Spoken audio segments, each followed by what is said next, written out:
Bonjour et bienvenue sur ma chaîne YouTube Idyllique Bien-être. Je suis Priscilla, professeure de yoga et aujourd'hui j'aimerais te montrer 3 erreurs à éviter en yoga. Avant de démarrer, je te laisse t'abonner à ma chaîne, donc pour ça tu as juste à cliquer sur s'abonner et surtout pense bien à cliquer sur la petite alarme pour recevoir une notification dès que je publie une nouvelle vidéo. Je te propose de travailler sur la première posture, le chien tête en bas. Pour ça, tu vas te placer les genoux largeur des hanches. Tu vas placer les mains largeur des épaules. Pense bien à mettre les coudes vers l'extérieur pour éviter d'être en hyperextension. Donc, le chien tête en bas, la priorité, c'est vraiment d'avoir un dos droit.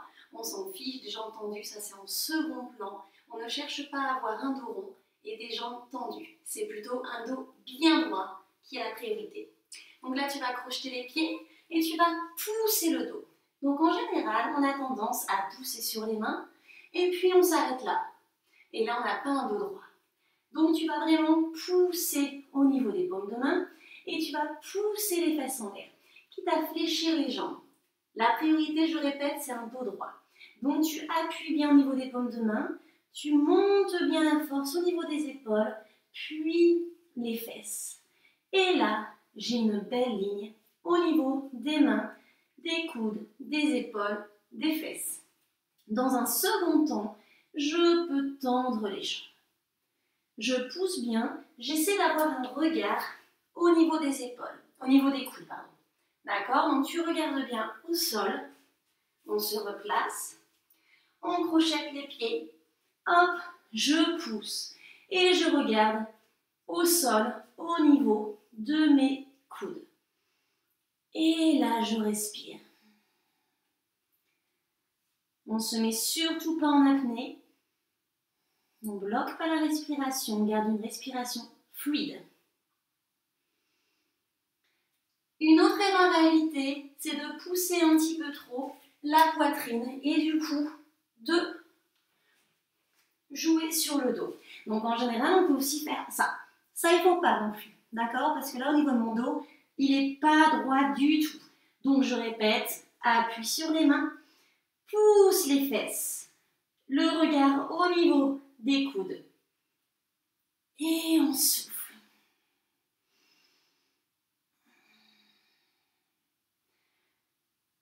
Et on relâche. Pour la deuxième erreur à éviter, on va parler de la posture de la pince ou de la demi-pince. Donc pour ça, on se place sur les fesses.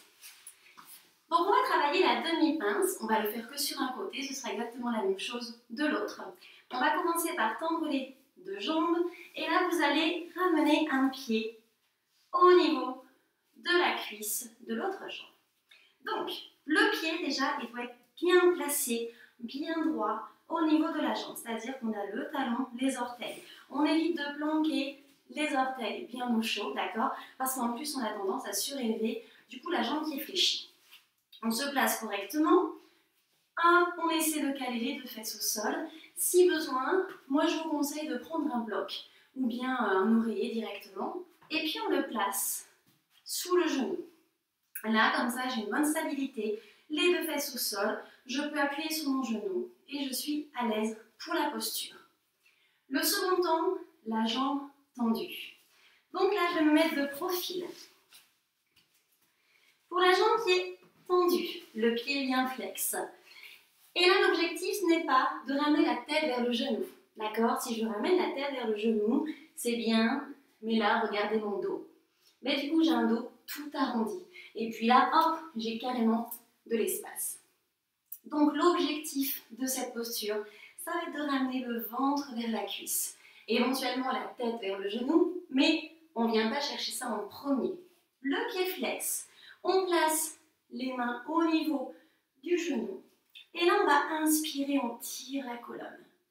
J'inspire, je me grandis et je vais descendre le ventre vers la cuisse.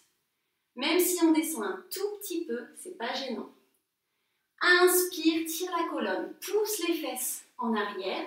Là, vous allez bien sentir au niveau de l'ischio, ça tire bien. On inspire, on descend sur l'expire. On continue, inspire et descend sur l'expire. Je regarde mon pied, je ne regarde pas mon genou. Si je regarde le genou, regardez, 3 secondes, la petite vidéo. Là, hop, mon dos, je regarde mon pied, mon dos est droit. Si je regarde mon genou, et bien mon dos s'arrondit. Donc surtout, gardez un dos bien droit. Et puis à la fin, on inspire et on descend. Et là, on peut attraper le pied si on le souhaite. On remonte tout doucement.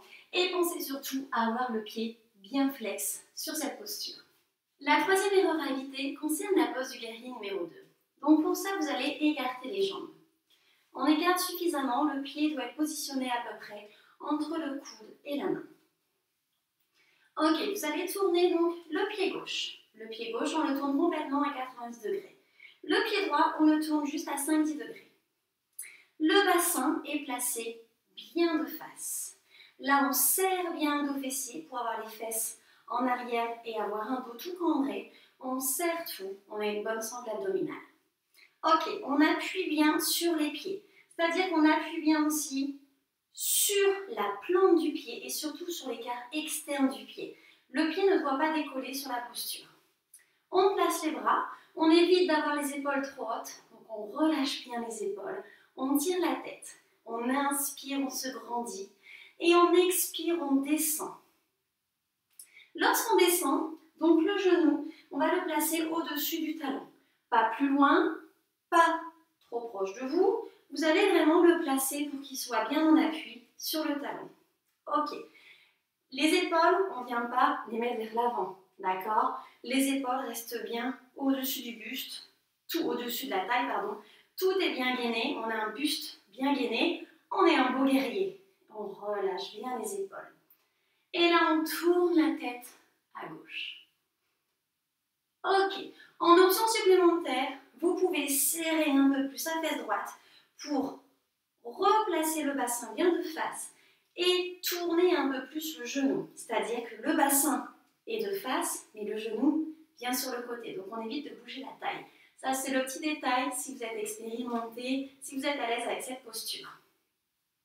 Si vous avez des petites tensions au niveau des épaules, vous relâchez.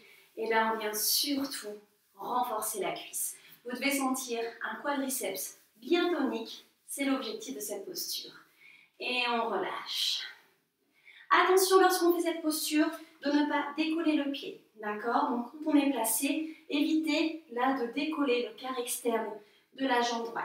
Appuyez vraiment, on doit bien crocheter les orteils, avoir un bon appui. Et surtout, on garde les épaules bien placées. J'espère que cette vidéo vous a plu. Si c'est le cas, n'hésitez pas à appuyer sur le petit pouce pour mettre un j'aime et puis à mettre des commentaires, j'y répondrai avec grand plaisir. N'oubliez pas aussi de vous abonner donc sur ma chaîne YouTube pour recevoir une notification pour les prochaines vidéos et puis à traîner un peu sur ma chaîne pour regarder toutes les vidéos de yoga. À bientôt! Salut, salut!